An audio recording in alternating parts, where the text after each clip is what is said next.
great weekend. And as you know, we made our deal with the European Union. The Japan deal is done.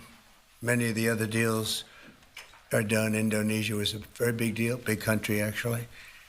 And they're wonderful, and hopefully wonderful for both sides.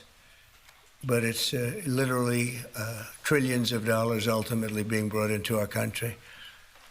And it was something that had to be done, and it is being done, and it's being done properly. We're now negotiating with various other countries, and the rest we're just sending out the bill to. We send a bill, we send a letter saying that you'll pay a certain tariff. And obviously, that's most of them because you have, as you know, hundreds of countries, a lot of countries out there. So we look at the deficit, or we look at the surplus, and we look at the country and how the country's treated us, and lots of other things go into the equation. And we make a decision as to what that tariff will be, and it's a pretty standard letter from that point on. And I want to tell you, this is something, to me, it's a VA bill signing, and it's very important to me and to many of the people in this room. So I'm thrilled to sign the VA Home Loan Program Reform Act into law. And that is something that they've wanted to do for a long time. This legislation provides desperately needed relief to veterans and their families who have fallen behind on their mortgages, of which there are a lot, because we have somebody that doesn't want to lower interest rates and probably won't lower them today. It's a really sort of an amazing situation.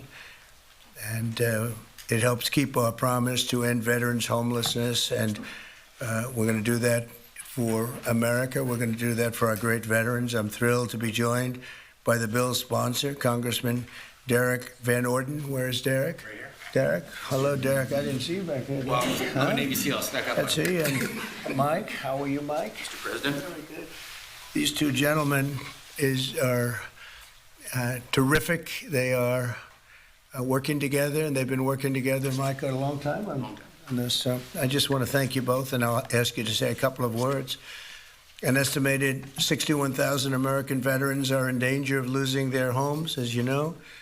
But thanks to this bill, the Department of Veterans Affairs will be empowered to pay loan holders the necessary amount to prevent foreclosures on our veterans, so our veterans won't be foreclosed and put out onto the streets. It's very important.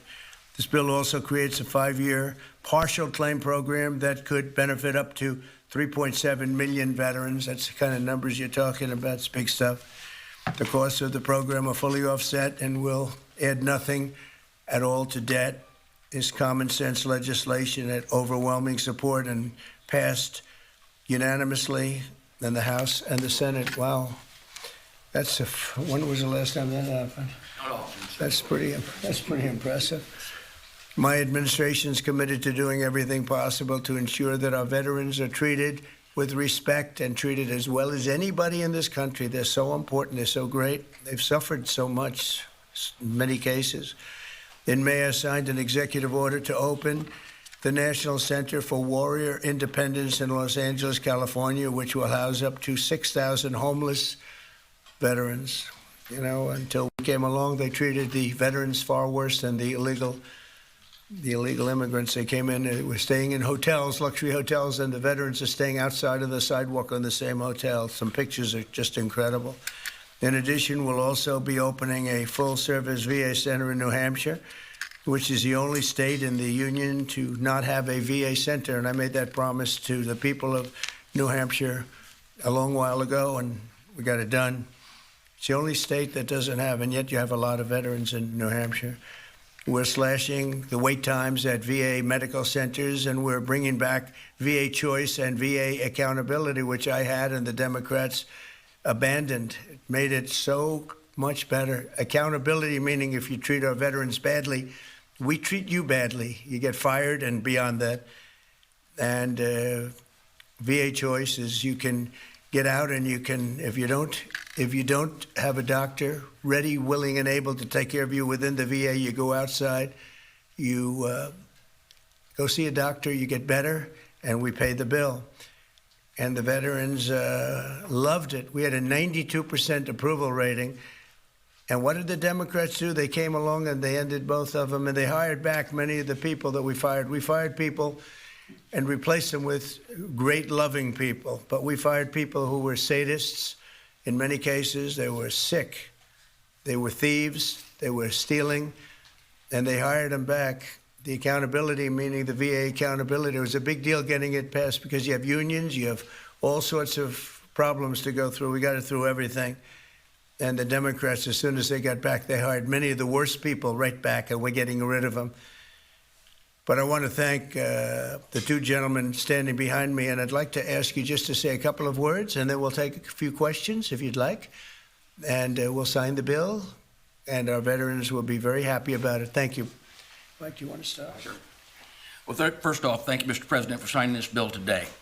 Let me tell you that not only this bill, which will help make sure that those veterans have got themselves in a situation where maybe they would be foreclosed on, it gives them just a little bit extra help without the government going into a banking business like what we had with the previous administration. I also want to say thank you, too, though, for appointing Doug Collins as our secretary for the VA. As chairman of the VA, having the opportunity to work with Doug, one, because we worked together before, but he has the right attitude, and the attitude is the VA is not about bureaucracy.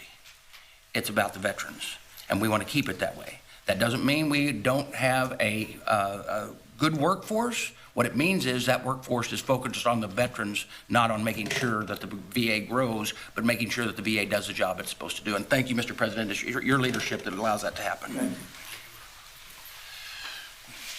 Thank you, everybody, for coming here today. Thank you, Mr. President, for hosting us here. I'm the longest-serving enlisted member of the United States military to ever get elected to Congress in the history of our nation. And I'm unequivocally stating right now that President Donald J. Trump is the most positive, pro-veteran president in the history of this country. And so he backs up his words with deeds, and this is another example of how President Trump is taking care of our veterans. So, sir, I'm very thankful for you, for your leadership, and let's get this thing done and get our veterans into homes. So God bless you, and God bless the United States. Thank you. Thank you. Let's sign first, and we'll take a couple of questions. Yes. I'll get it done.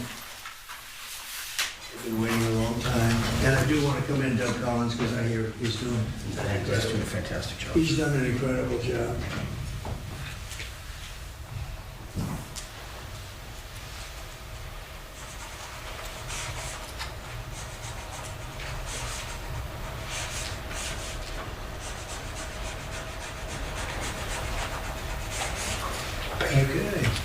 That's a good one. That's a good one. No auto pen?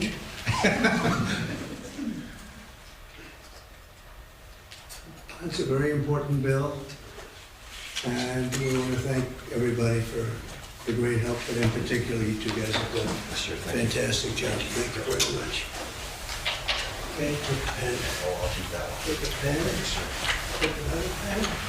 And we'll take them and give them to the other people to help. Okay? Very well. Okay, questions? Mr. President, you said that higher interest rates are making it harder for veterans to refinance. There's a stronger than expected GDP report this morning. What do you say to analysts who worry that lowering interest rates would actually lead to inflation? Well, if that happens, then we just raise them. What you do is you lower them, and let's see if there's inflation. Right now, there's no inflation. Everybody thought there would be. All we have is billions of dollars of cash pouring into our country from other countries that took advantage of us for many, many years. You know, they were taken advantage of. We were like the stupid people that didn't know what they were doing. They took advantage of us. Other countries, friend and foe. And by the way, the friend was oftentimes much worse than the foe when it comes to trade. So if that happens, what you do is you raise your rates and you do what you have to do to stop inflation. But we're keeping the rates high, and it's hurting people from buying houses, and we don't want that. If for any reason that happened in a year or two, if there's some signs of inflation coming back, right now there's not. We have a great thing going. I think we're going to have the richest economy you've ever seen. We have money coming in that we've never even thought about at numbers that nobody's ever seen before. We have a deal with Japan where they're going to pay us $550 billion. We have a deal with Europe where they're doing $750 billion plus $400 billion plus $300 billion. And many other countries, it's likewise, relatively, those are two big ones, but likewise. So we have a lot of money coming in, and we have no inflation, and we're very strong, and we should be lowering the rates. Each point that this gentleman keeps up costs us $365 billion a year. Think of that. 1 point, $365 billion. If you bring it down a point, we save 365. We should be the lowest interest rate, and we're not. We're 38, number 38, because of the Fed. It's all because of the Fed. He's done a bad job. Now, he's got a meeting today, but I call him too late. He's always too late. Even if he does it today, probably won't. I hear they're going to do it in September, not today. For what reason? Nobody knows. But Europe, as you know, cut their rates 11 times in the last short period of time. But the good news is we're doing better than anybody anywhere in the world. Nobody's doing anything even close to us, even with the higher rates. The higher rates do affect housing, though, because people can't go out and get a loan or refinance their house. And it would be nice to have them be able to do that. That would be just another check of a box. That would be very important. Yeah, please. Mr. President, you mentioned today that India, in addition to its 25% tariff rate, would pay an additional penalty because of its support of Russia. What is that additional penalty? And are other countries facing the same threat? Well, we're negotiating right now, and it's also BRICS. They have BRICS, which is basically a group of countries that are anti the United States, and India is a member of that, if you can believe it. It's an attack on the dollar, and we're not going to let anybody attack the dollar. So it's partially BRICS, and it's partially the trade, this trade situation. It's the deficit. We had a tremendous deficit. So, as you know, Prime Minister Modi's a friend of mine, but they don't do very much business in terms of business with us. They sell a lot to us, but we don't buy from them. You know why? Because the tariff is so high. They have one of the highest tariffs in the world. Now, they're willing to cut it very substantially, but we'll see what happens. We're talking to India now. We'll see what happens. It doesn't matter too much whether we have a deal or whether we charge them a certain tariff. But you'll know at the end of this week. August 1st is a very big day for this country because money is going to pour into the United States like we've never seen before. Yes, ma'am. Thank you, Mr. President. Senator Hawley introduced legislation that would ban members of Congress from owning or trading individual stocks. It extends to the president and the vice president. Are you in favor of that legislation? Well, I like it conceptually. I don't know about it, but I like it conceptually. And, Nancy Pelosi became rich by having inside information. She made a fortune with her husband, and I think that's disgraceful. So in that sense, I'd like it, but I'd have to really see I study these things very carefully, and this just happened. So I'll take a look at it. But conceptually, I like it. And what I do think is Nancy Pelosi should be investigated because she has the highest return of anybody practically in the history of Wall Street, save a few. How did that happen? It happened by she knows exactly what's going to happen, what's going to be announced. She buys stock, and then the stock goes up after the announcement's made. And she ought to be investigated. Mr. President, Harvard is reportedly willing to settle with you for $500 million. Is that enough? Well, it's a lot of money. It's a lot of money. We're negotiating with Harvard now. They would like to settle, so we'll see what happens.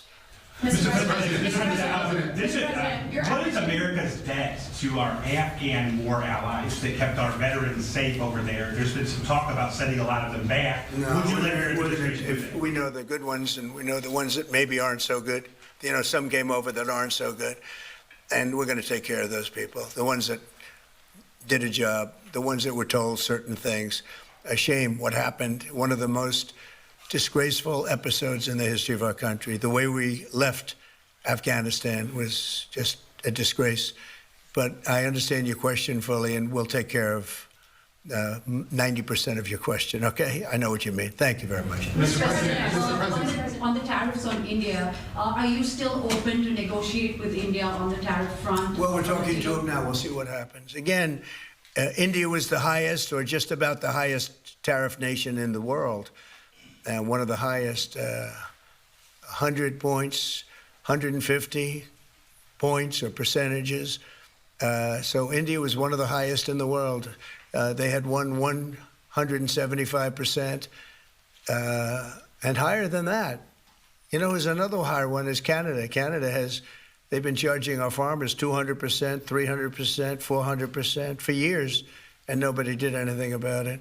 But India is one of the highest, so we're going to see. We're negotiating with India right now. Mr. President, Cash Patel reportedly found burn bags of Russiagate materials, and we'd love to get your thoughts on that. He said what? Burn bags of Russiagate materials don't that know the FBI that. supposedly found. I don't know that. I don't know what you mean by that statement. Say Bags full of Russiagate a documents. burn bag. I thought you said appointed a man named Burn Bag. Go ahead. You got to speak up. Thousands of documents in these bags, supposedly burned bags at the FBI in the secret room. Well, I want everything to be shown. You know, as long as it's fair and reasonable, I think it will be shown and it should be shown. And I think he feels that way, and I think Pam feels that way. But it's got to be, it's got to be stuff that really doesn't hurt people unfairly, because you have so many people involved. And if they can do that in a fair way, I think it's great. I think it's really great. The whole thing is a scam. It's a scam set up by the Democrats, and they love talking about it. But I would like to see people exposed that might be bad, and we'll see how that all works out. But it's getting to be very old news. You know, if they had anything, they would have done it the week before the election, because they were losing by a lot. If they had anything, they would have done it. They control the file. The Democrats controlled it. Comey and all this, sleazebags, every one of them that you read about all the time. And I guess they've got some problems now having to do with yet a different scandal, very big one. But they control that file. So I would think that if they would have had something in the file, they would have released it about a week before the election, maybe 2 weeks, right, Brian? That's right. Go ahead. Mr. President, welcome home, by the way. Thank you very much. Good to see you. It was a great trip. It was an amazing trip. Look good. For the country. For me, it was okay, but for the country, it was an amazing trip. Go ahead. It was. Many parents are preparing to send their kids back to school in a few weeks. Now, this will be the first time they've gone back to school under the second administration for you. Now, the previous administration labeled a lot of parents domestic terrorists for showing up to school board meetings. What's your message to parents now as they return their kids to school, knowing that they have the support of you? Well, the beautiful thing is, as you know, we've gotten rid of the woke. Woke is gone, and I think pretty well buried. We're going to make sure it's buried. But the parents are now taking over the school boards. They're getting rid of these people that probably didn't like the children very much based on what they were doing. And it's a big difference. And, one of the other things, and I keep watching these talking points that the Democrats have, they say, oh, prices are up. No, prices are way down. Fuel is down. Groceries are down. Things like eggs are way down. When I came in my first week, the eggs had gone up like 4 or 5 times. Nobody had ever seen anything like it. And they were hitting me about eggs. I said, I just got here. It was one of my first maybe my first news conference. And we have eggs down now to a point where they were actually lower than even before. So I just want everyone to know prices are way down. And that's a big thing. Groceries, everything.